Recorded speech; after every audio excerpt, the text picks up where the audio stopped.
श्री महावीराय नमः। जय आत्म, जय आनंद, जय देवेंद्र, जय शिव। उपाध्याय भगवान श्री जितेंद्र गुरुवे नमः। जय शशिकांता, जय सरिता, जय अजय, जय मंजुला। गुरु कृपा से गुरु चरणों में रहकर ये तुच्छ बुद्धि जो भी स्वीकार कर पाई, कुछ आपके समक्ष रखने का प्रयास करूं। श्रमण भगवान महावीर स्वामी की पावन पवित्र आनंददायिनी कल्याणकारिणी वाणी आप श्रवण कर रहे हैं मैना सुंदरी और श्रीपाल के परम पावन प्रेरणादायी जीवन चरित्र के माध्यम से। आपने सुना कि किस प्रकार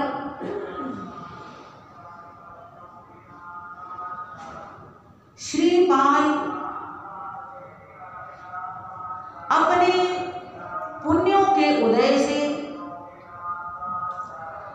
और मंत्राधिराज महामंत्र नवकार की आराधना साधना के परिणाम स्वरूप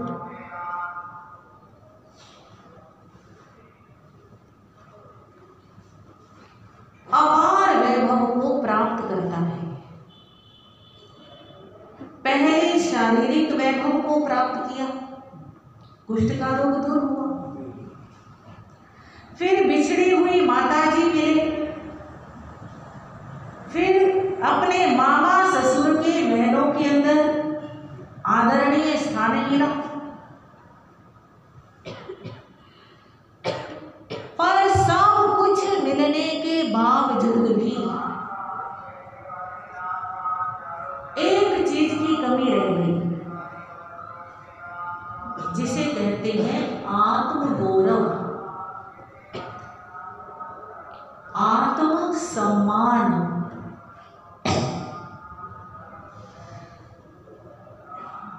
इस संसार में कुछ व्यक्ति ऐसे होते हैं जो बड़े खुददार होते हैं, किसी भी कीमत पर अपने आत्म सम्मान से सौदा नहीं करते। गरीबी में रह लेंगे, तंगी में रह लेंगे, पर आत्म सम्मान नहीं बेचेंगे।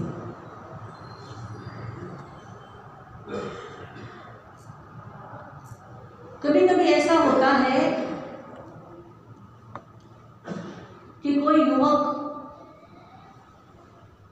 बहुत अच्छा पढ़ा लिखा गुणवान योग्य होता है, पर आर्थिक दृष्टि से विपन्न होता है, निर्धन होता है। और कोई संपन्न परिवार वाले उसे कहते हैं, आपके गुणों को देखते हुए, आपके रूप को देखते हुए हम अपनी बेटी का विवाह आपसे करना चाहते हैं, परंतु हम अपनी बेटी को आपके घर नहीं भेज सकते, क्योंकि आपके घर में सुखों के साधन नहीं है। हम आपको अपने घर रख सकते हैं, जिसे आप भाषा में क्या बोलते हैं, घर जमाई। आप हमारे घर में रहो, घर जमाई बनते, यानी अपने माता पिता को, परिवार को, सबको छोड़ के कहाँ रहना है, हमारे यहाँ। कोई कमी नहीं आने देंगे, सब कुछ है हमारे पास, बड़े ऐशो आराम के साधन है, सब कुछ आपका अपना ही है, ये समझिए। पर जो खुददार किस्म के आदमी होते हैं, जो स्वाभिमानी होते हैं, अपनी इज्जत को, आदर मान को महत्व देते हैं, वो कहते हैं हमें तुम्हारी संपन्नता नहीं चाहिए, हमें क्या चाहिए, अपना आदर मान चाहिए। क्योंकि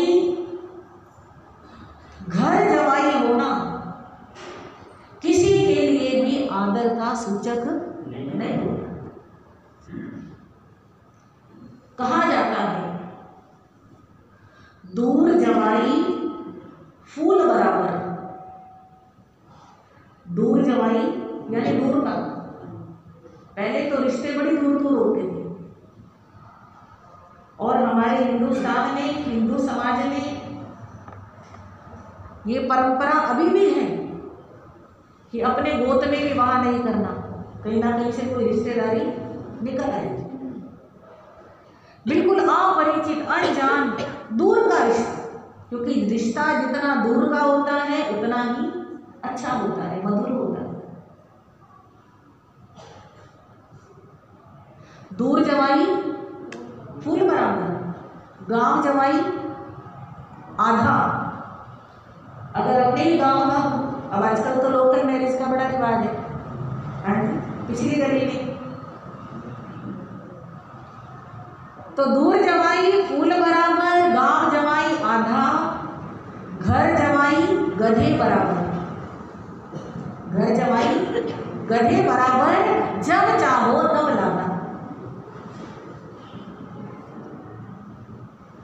अब यही बात श्रीपाल के साथ घट गई।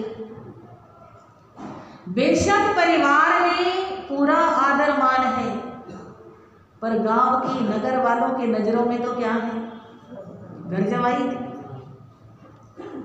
और किसी माँ ने अपनी बेटी से कहा ये हमारे राजा का भाणेज जवाई है, और उस स्वाभिमानी श्रीपाल को ये शब्द अंदर तक चुभ गए। ये समझ लो कि जिंदगी में जो भी कुछ कड़वे अनुभव आते हैं वो हमारी तरक्की के लिए आते हैं, हमारे विकास के लिए आते हैं। कभी कटु अनुभव आए तो दुखी नहीं होना, रोना नहीं, ये सोचना कि इस बहाने से अब मेरी क्या होनी है, तरक्की होनी। अब श्रीपाल तो मगन हो गया था ससुराल के सुखों में, मामा ससुर के महलों के अंदर, वो तो अपने आप को ही राजा समझने लगा था। पर इन कड़वे शब्दों ने उसको प्रेरित किया कि तू यहां से निकल, कुछ बन के दिखा, अपना नाम कमा, मामा ससुर के नाम से तू पहचाना जा रहा है, तेरी कोई वैल्यू नहीं। और ये कड़वे शब्द निमित्त बने महलों के राजसी सुख को छोड़कर, अपनी बुजुर्ग माता को छोड़कर,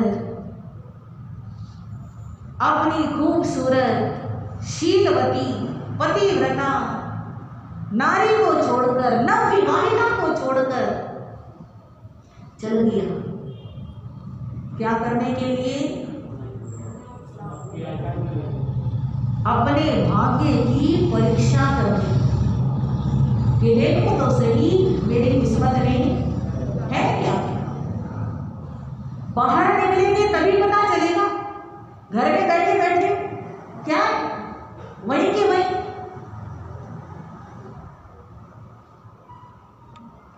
सारे सुखों को छोड़कर वनों के दुखों को अपनाना।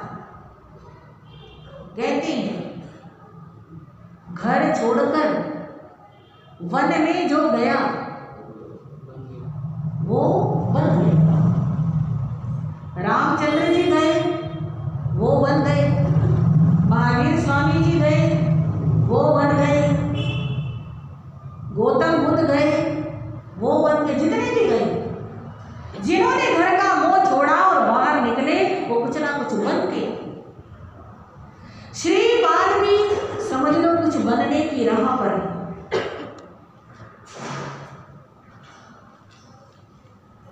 वन में जाने का काम भी कोई साहसी ही कर सकता है, हर कोई नहीं कर सकता। जब सब कुछ मिल रहा है तो फिर छोड़ करके फिर वनों में जाना, ये कोई बहुत अच्छे साहसी पुरुष होते हैं वही कर सकते। श्रीपाल साहसी था। उसके पास दो चीजें हैं, एक अपना भाग्य और एक महामंत्र नवकार। कितनी चीजें? बाकी कोई हाथी नहीं, घोड़े नहीं, सेना नहीं। जब चलने लगा तो राजा ने बोला कि ले जाओ, कुछ भी ले जाओ। कहता है कि नहीं, यहां से तो मेरे को 1 रुपया भी लेकर के नहीं। अब मैं पानी भी पीऊंगा तो अपने भाग्य का और अनाज भी खाऊंगा अपने भाग्य। अब यहां से कुछ नहीं लेना मुझे। अकेला 2 साथियों के साथ नवकार मंत्र और अपना मंत्र। अनेक जंगल, नदियां, पर्वत, चलता जा रहा, थकता है तो विश्राम करता है, भूख लगती है, कभी कभी फल फूल मिले जाते हैं, प्यास लगती है, कभी कभी पानी मिलता है। जरूरी नहीं कि रोज पानी मिले, रोज फल मिले। हाँ जी, कभी पानी मिलता है तो नदी बहती हुई मिल जाती है, कभी नहीं मिलता है तो एक बूंद भी नहीं मिलती। कभी फल मिलते हैं तो पेड़ लगे हुए मिल जाते हैं, कभी नहीं मिलते हैं तो एक फल भी नहीं। भूख भी है, प्यास भी है, गर्मी सर्दी भी है, पांवों में कांटे भी चुभते हैं, गर्मी भी, धूप भी लगती है, सब कुछ बढ़ता जा रहा है, बढ़ता है, बढ़ता है। एक 8वीं में पहुंचा, वहां जाकर के देखा एक विद्याधर बैठा हुआ है, निराश है, हताश है, ऐसे चिंता की मुद्रा में बैठा है। श्री पालन ने देखा ये कौन? ऐसे सुनसान में, एकांत में अकेला पुरुष और इतना परेशान। इंसान होने के नाते इंसानियत कहती है अगर कोई दुखी नजर आता है तो क्या करें? उससे बातचीत करें, पूछें, कुछ मदद कर सकते हैं तो अपनी तरफ से कहें कि हाँ मैं तुम्हारी कुछ मदद करूं। श्री पालन ने देखा, अभिवादन किया, पूछा आप कौन हैं और आप कैसे निराश बैठे हैं? उस युवक ने आंखें उठाई, श्रीपाल की तरफ देखा, आंखों से आंखें मिली, एकदम ऐसा लगा जैसे कि कोई भगवान मेरे सामने आ गए। कहने लगा पहले ये बताओ आप कौन? ऐसे दिव्य पुरुष। श्रीपाल कहता है मैं श्रीपाल हूं, मुसाफिर हूं, विचरण कर रहा हूं, पर आप बड़े उदास दिखाई दे रहे हैं। श्रीपाल के शब्द सुनकर, श्रीपाल को देखकर अंदर में उस व्यक्ति के एक आशा जगी, एक उम्मीद जगी। कहने लगा मेरे अहो भाग्य हैं आप यहाँ पधारे, आप विराजो, मैं आपको अपनी सारी बात बताऊं। श्रीपाल को बिठा लिया और कहा मैं एक विद्याधर हूं। विद्याधर भी होते तो मनुष्य ही हैं, पर वे विद्याओं की साधना करते हैं। उन्हें उनके पूर्वजों से, बुजुर्गों से बहुत सारी विद्याएं आशीर्वाद के रूप में प्राप्त होती हैं और बहुत सारी विद्याओं को वे साधना करके सीखते हैं, सिद्ध करते हैं।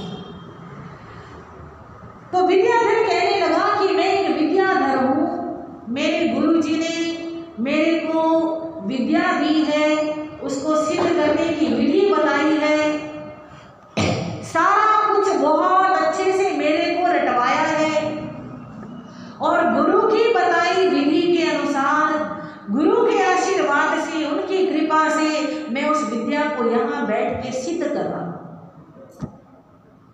पर पता नहीं कहाँ भूल हो रही है, क्या मेरे से गलती हो रही है।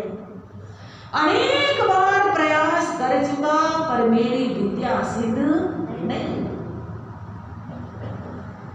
आपको देख करके मेरे अंदर से से आवाज आई है कि आप अगर मेरी मदद करो तो मेरी विद्या सिद्ध हो सके। इसलिए हे करुणा पुरुष, मुझ पर कृपा करो, मेरी मदद करो और मेरी विद्या क्या करा दो, सिद्ध करा दो।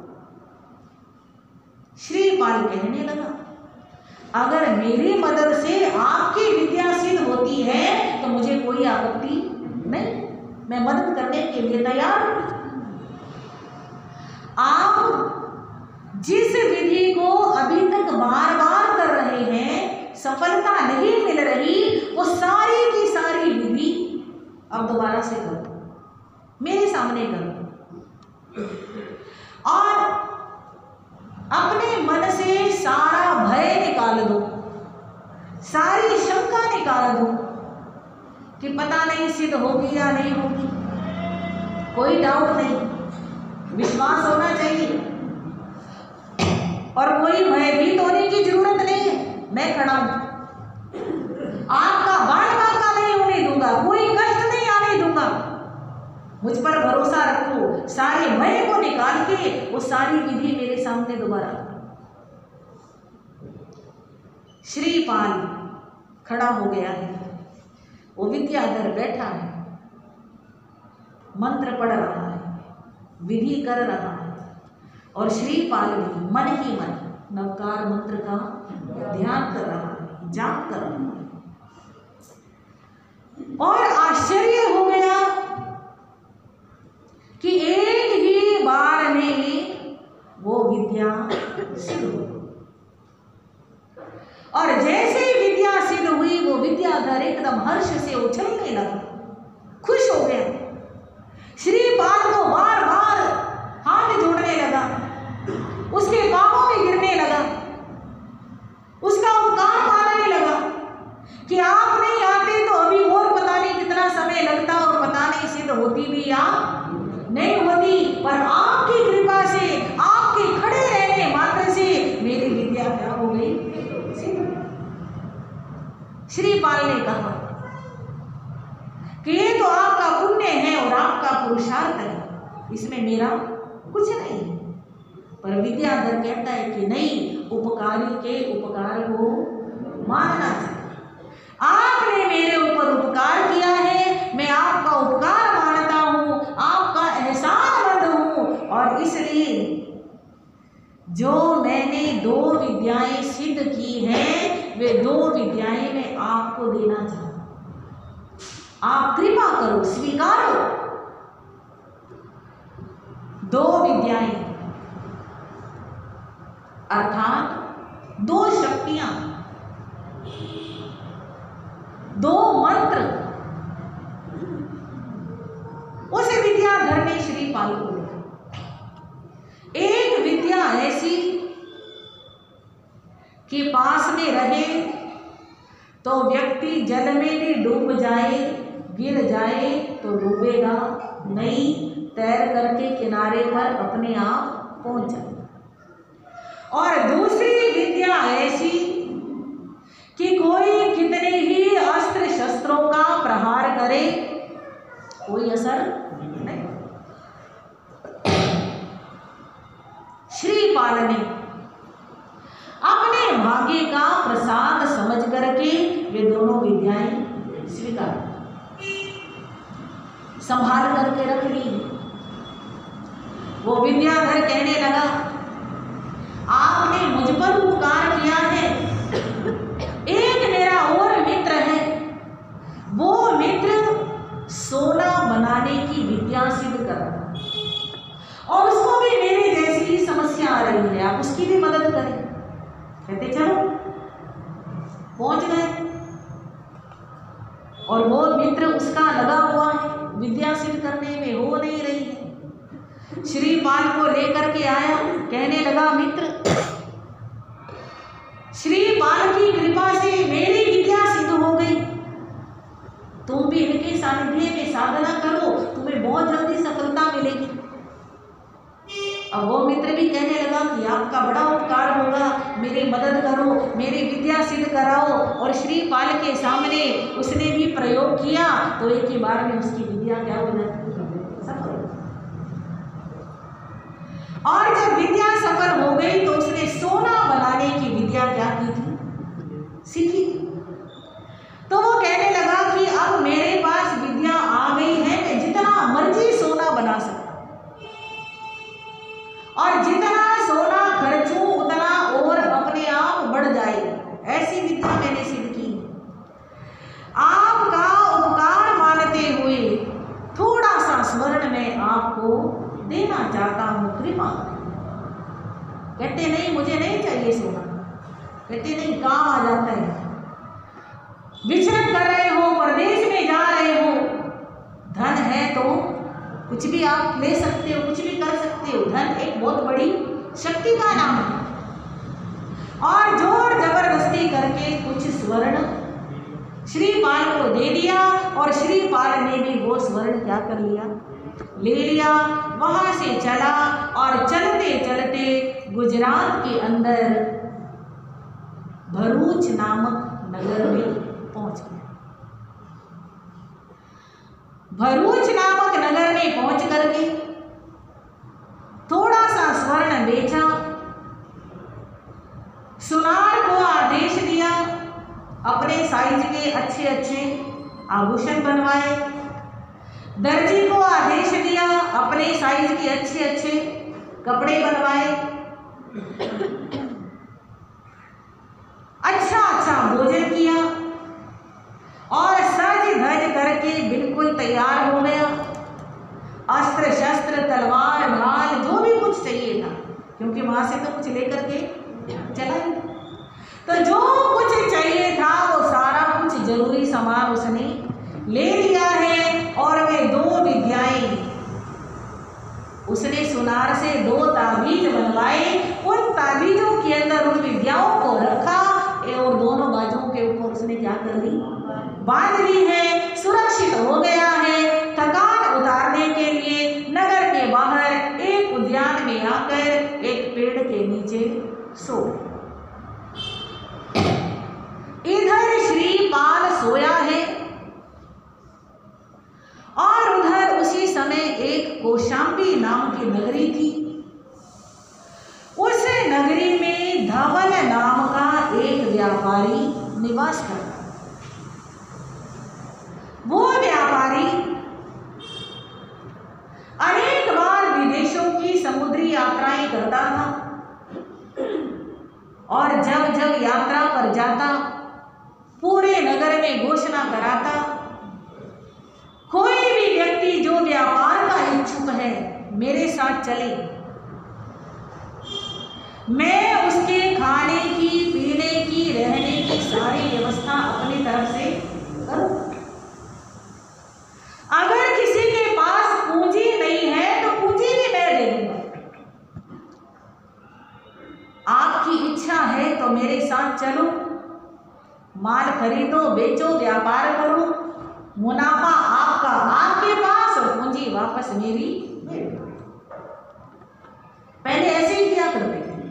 और बहुत सारे लोग जिनको कोई काम नहीं मिल रहा, आज भी बहुत लोगों की ये समस्या होती है, कोई काम या तो मिल रहा है तो चल नहीं रहा, परेशान होते रहते हैं।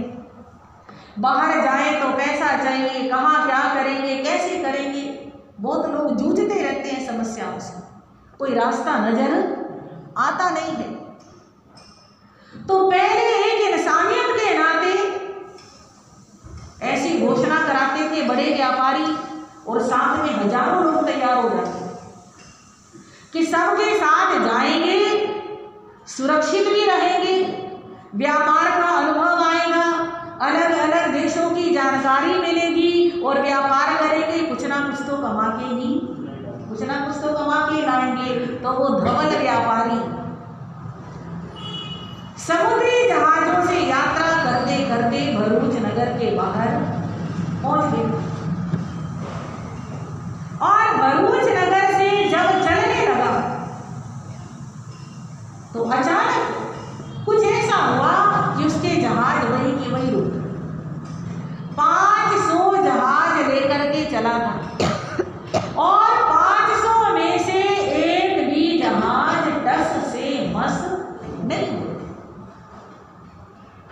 बड़ी समस्या आ गई।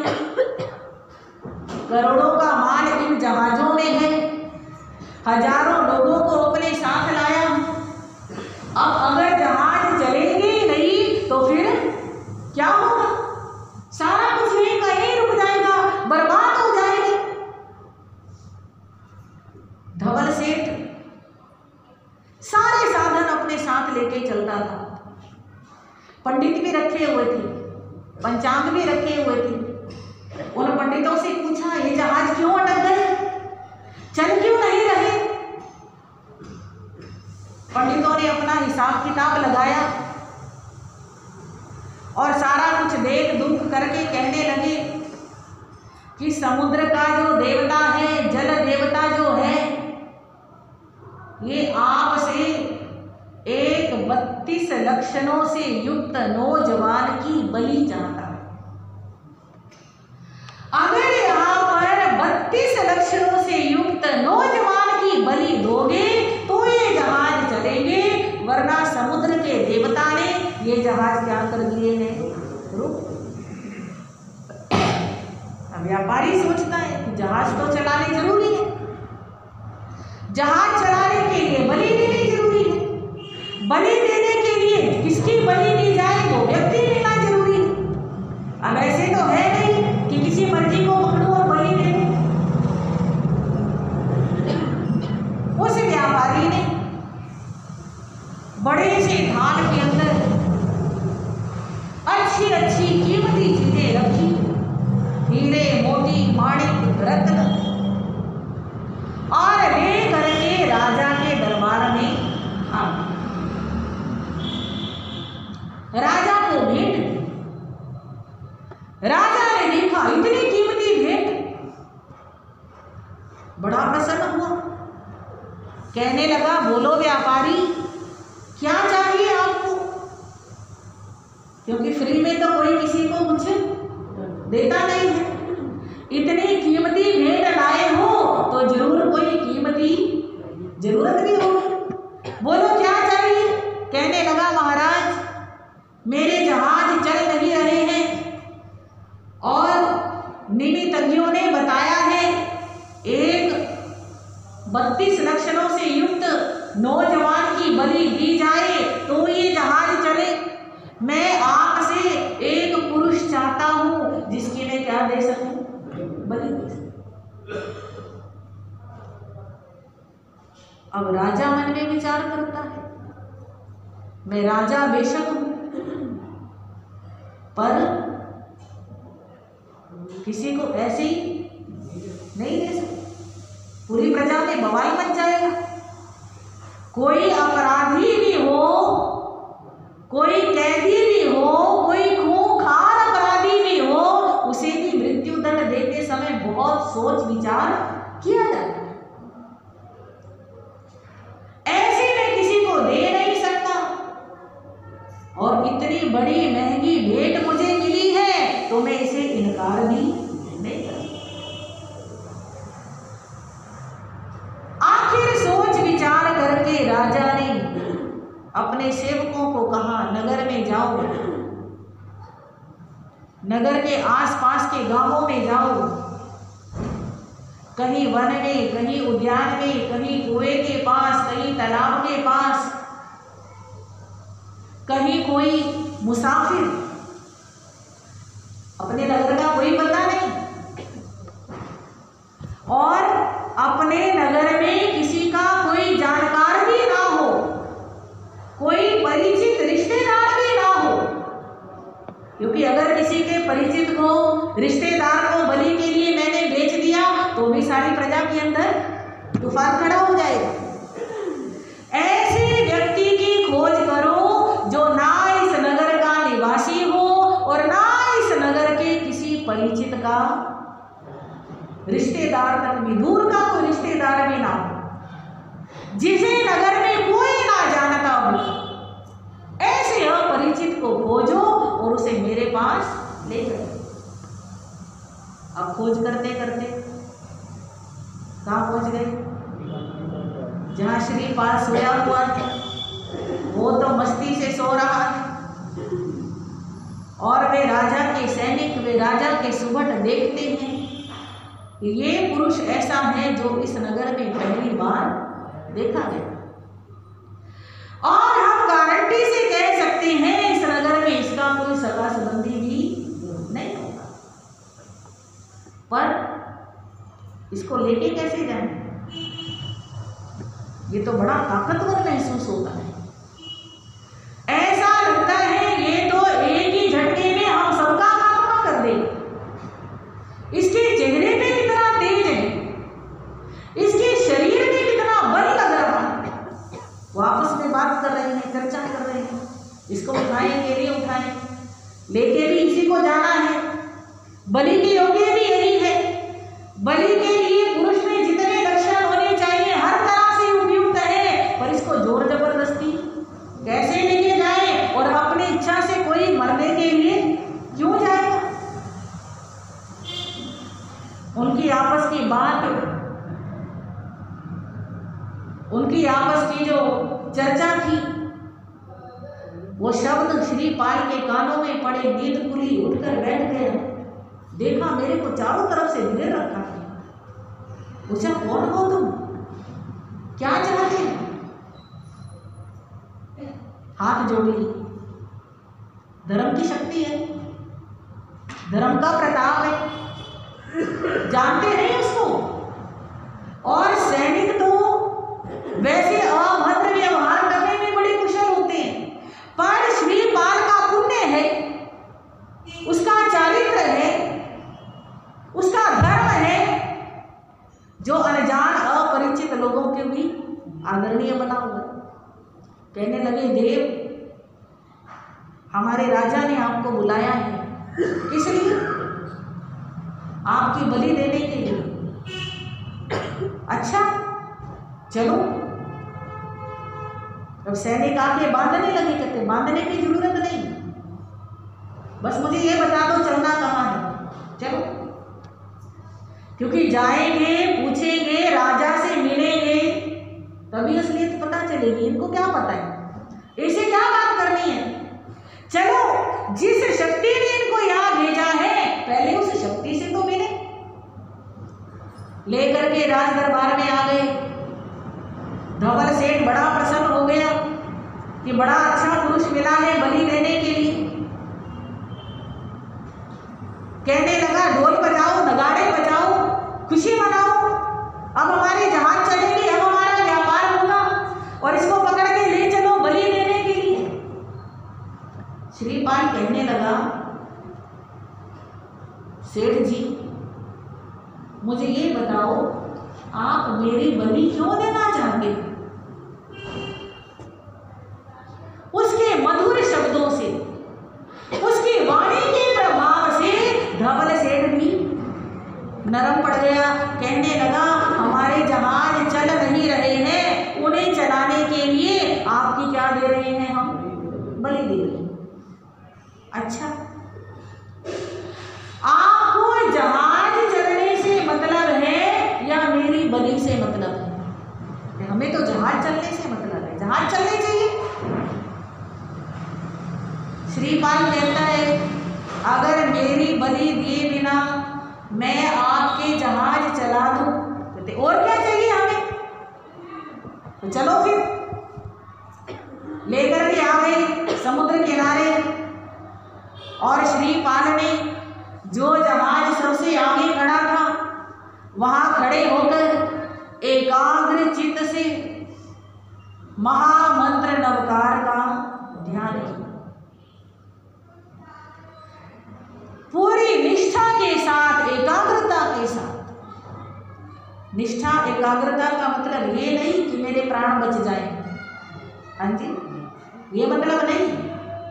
निष्ठा एकाग्रता का मतलब पूरा ध्यान केवल नवकार मंत्र है, और दूसरी कोई बात दिमाग में है ही नहीं कि जहाज चल जाए या मैं बच जाऊं, दूसरा कोई भाग ही नहीं है, केवल नवकार।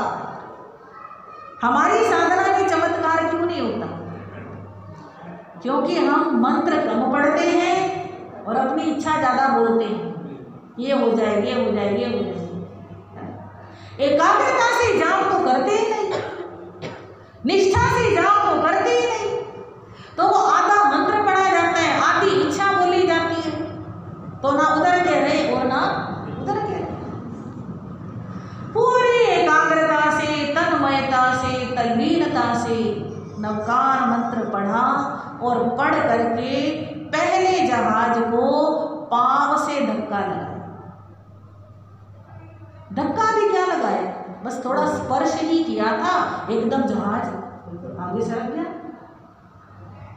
एक तो धक्का लगाना कि दोनों हाथों से जोर से, हाँ, एक बस वो भी पांव से थोड़ा सा स्पर्श किया और जहाज चल पड़ा।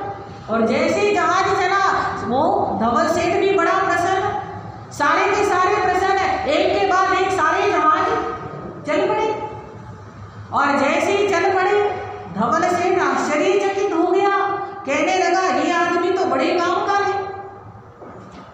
हाँ जी, ये आदमी तो बड़े काम का है, जरा सा पांव से स्पर्श किया, मेरी जहाज चला दिए। कितना अच्छा हो, मैं इसको अपने साथ ले चलूं।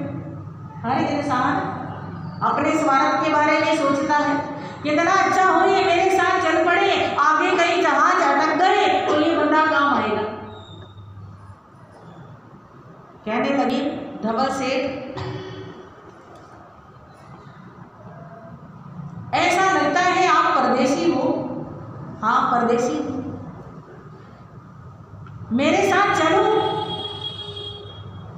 मेरे पास इतने सारे नौकर चाकर हैं, उनको मैं एक साल में एक बार 1000 स्वर्ण मुद्राएं देता हूं। आपको भी साल में एक बार क्या दे दूंगा, 1000 स्वर्ण मुद्राएं दे दूंगा, चलो मेरे साथ बैठ जाओ जहाज में। श्रीपाल मन में विचार करने लगा, मैं नवकार मंत्र जैसा महामंत्र मेरे पास है, नवकार मंत्र का मैं आराधक हूं, उपासक हूं, और मेरे लिए ये 1000 मुद्राओं की नौकरी करना शोभा की बात नहीं, मैं तो कुछ भी कर सकता हूं। कह दिया कि मुझे नौकर बन के तेरे साथ नहीं चलना। धवल सेठ कहता है 1000 मुद्राएं कम लग रही है क्या? कहते हाँ। तो कितनी चाहिए बोल, क्योंकि वो छोड़ना नहीं चाहता उसे। तो कितनी चाहिए? कहते 1 करोड़ स्वर्ण मुद्राएं। धवल सेठ कहने लगा 1 करोड़ तेरे को दे दूंगा तो मेरा दिवाला नहीं निकल जाएगा, मेरे पास क्या बचेगा, मैं 1 करोड़ मुद्राएं नहीं दे सकता। अच्छा, तो चलो कोई बात नहीं, आप ऐसा करो कि मेरे को अपना एक जहाज किराए पर दे दो। मैं तुम्हारा नौकर नहीं, क्या हूं, किराएदार। समझ आ गई बात? नौकर में और किराएदार में अंतर है। तो एक जहाज किराए पर दे दो और हर महीने 100 मुद्राएं मैं तुम्हें किराए की क्या कर दूंगा, दे दो। अब धवल सेठ और भी खुश हो गया, बंदा भी मेरे साथ चल रहा है और 100 मुद्राएं भी फ्री में मिल रही है, और क्या चाहिए? कहने लगे लो ठीक है। अब एडवांस में 100 मुद्राएं दी, जहाज में बैठ गया और जहाज चल पड़े हैं। चलते चलते चलते कहाँ पहुँचेंगे, समय बहुत जल्दी पूरा हो जाता है और कथा बहुत लंबी है, और भाव रखेंगे कि थोड़ा शॉर्ट में करके इसको कंप्लीट किया जाए। आप आ रहे हैं, सुन रहे हैं, बहुत भाग्यशाली हैं आप, बहुत पुण्यवान हैं, सुन रहे हैं, और हमारे भाई बहन ओली तप का लाभ ले रहे हैं। तपस्या के साथ जब जाप जुड़ जाता है, स्वाध्याय जुड़ जाता है, तो वो तपस्या बहुत महान हो जाती है। तपस्या को तो वैसे बहुत महत्व है, पर साथ में जब जाप, स्वाध्याय, प्रवचन श्रवण जुड़ जाता है तो वो तपस्या जीवन में चमत्कार कर देती है। हमारे अनेक भाई बहन